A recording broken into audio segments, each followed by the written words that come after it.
ကိုဂေါ်တယ်ဆိုတဲ့သူတွေကိုကျမမေးချင်တာဟာစင်မဝါဒတက်ပြောဘာဖြစ်လဲဂေါ်တယ်လေဆိုတဲ့သူတွေကိုအဲ့ဂေါ်တယ်လို့ပြောတဲ့သူတွေရဲ့နှမတွေအမတွေသမီးတွေအဲ့လိုကောင်မျိုးတွေနဲ့လွတ်ရဲလားလွတ်ရဲလားစိတ်ချလက်ချလွတ်ရဲလားဒီစကလုံးတွေကိုပြောဆိုနေတဲ့သူတွေနဲ့ကိုယ့်ရဲ့သမီးလေးတွေကိုထည့်ရဲလားကိုယ့်ရဲ့ညီမတွေအမတွေကိုထည့်ရဲလားအဲ့ဒါပဲစကလုံးရဲ့တန်ဖိုးလူရဲ့လူကျင့်ဝတ်နော်ပြောတဲ့မပြောတဲ့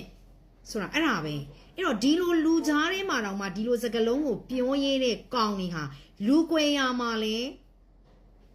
သူ့စကလုံးတွေအတိုင်းအကောင့်ထဲပေါ်ဖို့ဝင်လေးမဲ့ကောင်တွေမဟုတ်ဘူးအဲ့တော့ဂေါ်ပါတယ်ဆိုတဲ့သူတွေကိုကျွန်မမေးချင်တာကိုနှမတွေကိုအမတွေကိုသမီးတွေအဲ့ဒီလိုကောင်နေနဲ့ထည့်ရဲလားပဲမေးချင်တယ်နော်ကိုသမီးတွေကိုနှမတွေကိုအမတွေ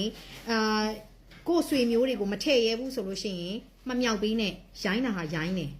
ဒါပဲမူးလို့ပါယူလို့ပါစိတ်မမှန်လို့ပါဆိုတိုင်းစော်ကားချင်တိုင်းစော်ကားလို့မရဘူးရိုင်းချင်တိုင်းရိုင်းလို့မရဘူးဟုတ်လားအဲ့တော့မူးနေလို့သူများအသက်ကိုရန်ရှာမိတယ်ယူနေလို့သူများအသက်ကိုရန်ရှာမိတယ်ဥပဒေအရကင်းလို့ခွင့်ရှိလားရှိဘူးနော်